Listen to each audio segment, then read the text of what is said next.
Hi, I'm a Possum and I find garbage. Today's garbage is The Marvels, the latest Marvel Cinematic Universe movie about superheroes you don't care about.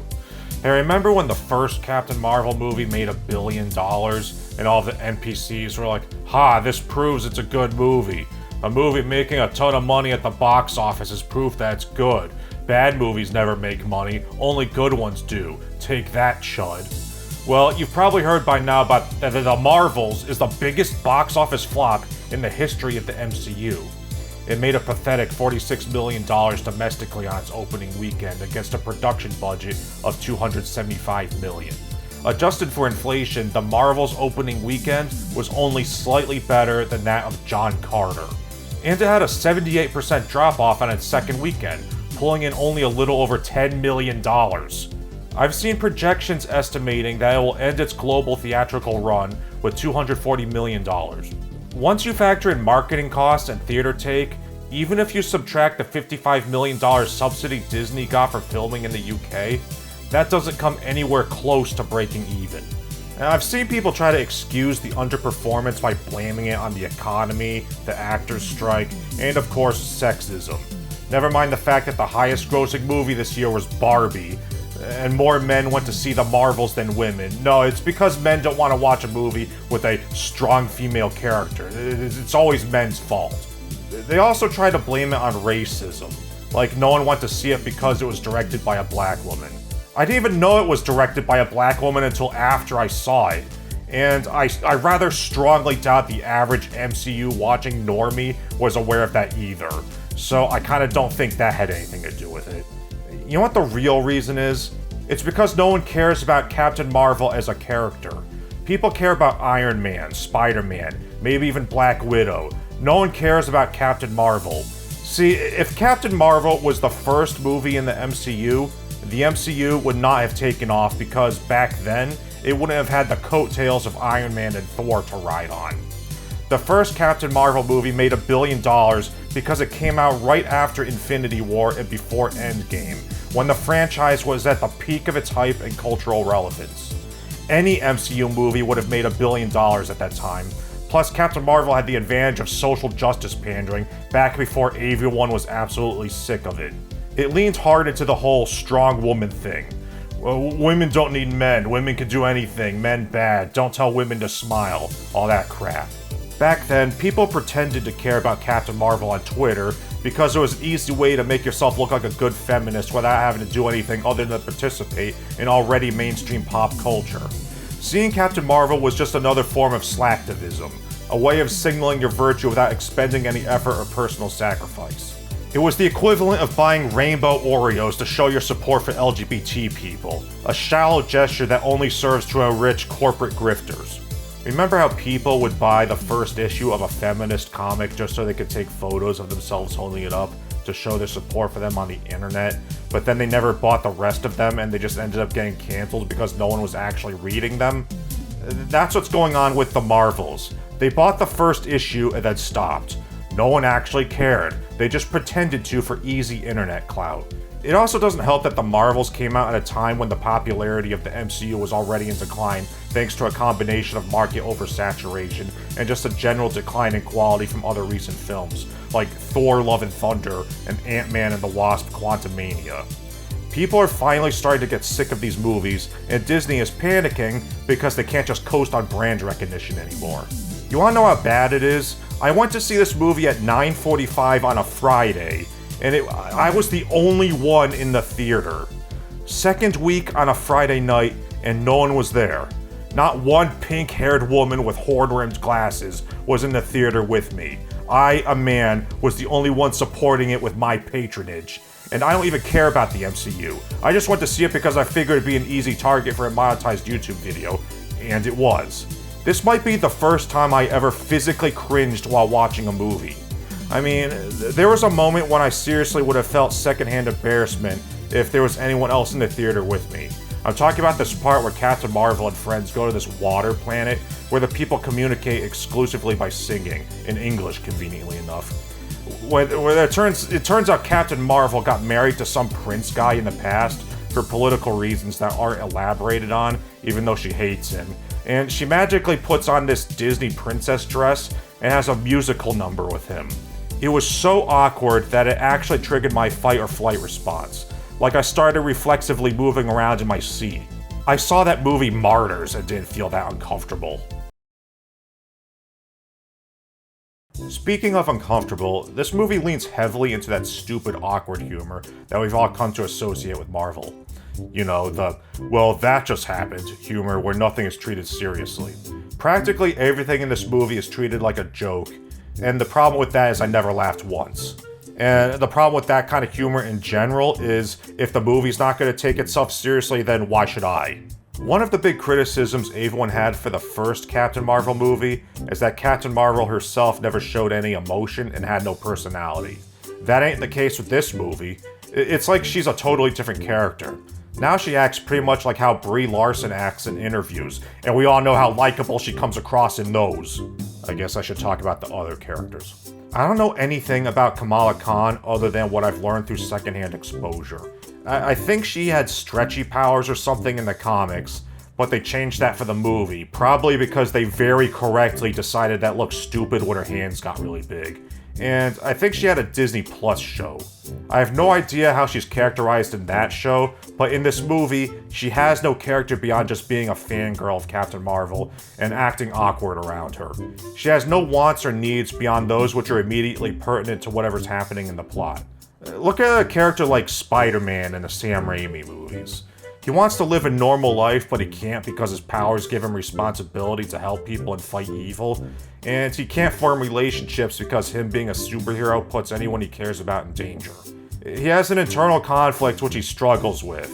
There's nothing like that with Kamala Khan, at least not in this movie. She's just there, taking up space. And then there's Monica Rambeau, or Captain Rambeau.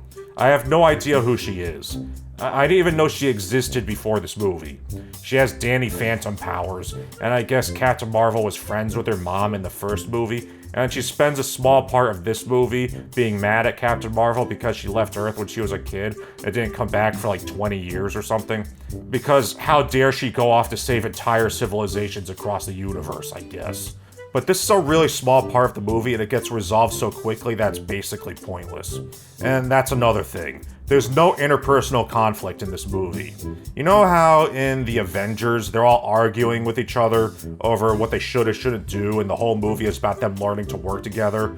Like, that's the whole point? Well, these three women just get along and never have any arguments. If one of them gets mad at another, it's always just like, hey, I'm mad at you. Oh, I'm sorry. It's okay, I forgive you. Like, have you ever seen two women interact in real life? There's even a part where Captain Marvel is flying a spaceship and they're chasing the bad lady while they're being shot at by her henchmen. And Kamala's like, we have to press the button that opens the portal so we can escape or whatever. And Captain Marvel's like, no, I could catch her. But then Kamala presses the button and they fly through a portal and crash into a wheat field somewhere. And you expect Captain Marvel to be all mad at her, and this would be like the part of the movie where they have a big blow up and separate, only to realize they need each other later and get back together for the climax. Like, Kamala would have her all is lost moment when her hero is mad at her, so she's forced to prove herself not just to Captain Marvel, but to herself, and it would be like a character arc, but that doesn't happen. They just kind of stand around and talk for a second, and then the movie just moves on to the next activity. No one points any fingers or anything. You might say that would be a cliche, but that happens in movies because each character has their own perspectives and their own wants and needs. But these characters don't argue because they have nothing to argue about, because they're characterized so weakly. And I'm not saying the characters in a movie have to be constantly arguing with each other, but if you take out the conflict between the characters, you have to replace it with something. It's not even just the three protagonists who are so weakly characterized. This is yet another Marvel Villain of the Week movie. Now, I don't know if Bad Lady was established at some Disney Plus show or something, but she has the hammer of the blue guy from the first Guardians of the Galaxy movie for some reason. and her whole thing is she wants to save her homeworld by going around stealing resources from other planets. Because at some point in the past, Captain Marvel went to her home planet and destroyed the evil AI supercomputer thing that was running their civilization, and it caused a civil war which wrecked their planet, and now their air is unbreathable, and they have no water, and this also somehow caused their sun to burn out. But instead of just getting air from some planet that has no intelligent life on it, she steals air from the planet of these green goblin people, like the bad guy from Spaceballs. And instead of taking water from comets or something, she goes to steal water from this planet of the singing people. And both of these planets are full of people Captain Marvel cares about. So this just guarantees that Captain Marvel will just show up and try to stop her. But Bad Lady is doing it anyway because petty revenge is more important to her than the safety and security of her people. I don't know, it just seems to me that it would be smart to fix the air and water situation first, then get revenge. That way, you're not jeopardizing the survival of your species by doing things which will just guarantee that the most powerful character in the MCU will try to stop you. But I guess she's an idiot. Speaking of Captain Marvel's powers, she seems weaker in this movie than she did in Endgame, and that's probably because they realized she could just solve any problem in an instant, and that made it difficult to write a story around her. So they depowered this empowered female hero and made her more equivalent to Kamala and Captain Rambeau. So I guess the gimmick of this movie is that they all have light-based powers, and they end up getting quantum entangled, so they switch places whenever they use their powers at the same time, but only their light-based powers. So Captain Marvel can still fly around and use her super strength while Kamala's using her knockoff Green Lantern powers. So really, it only becomes an inconvenience when the writers want it to be. There's this aspect of the movie that's kind of stupid. I don't know where to fit it in the rest of this review, so I guess I'm just gonna talk about it. Nick Fury's in the movie. He's on some kind of spaceship thing with his crew, and for reasons I don't remember, at some point they have to evacuate, but they don't have enough escape pods for everyone.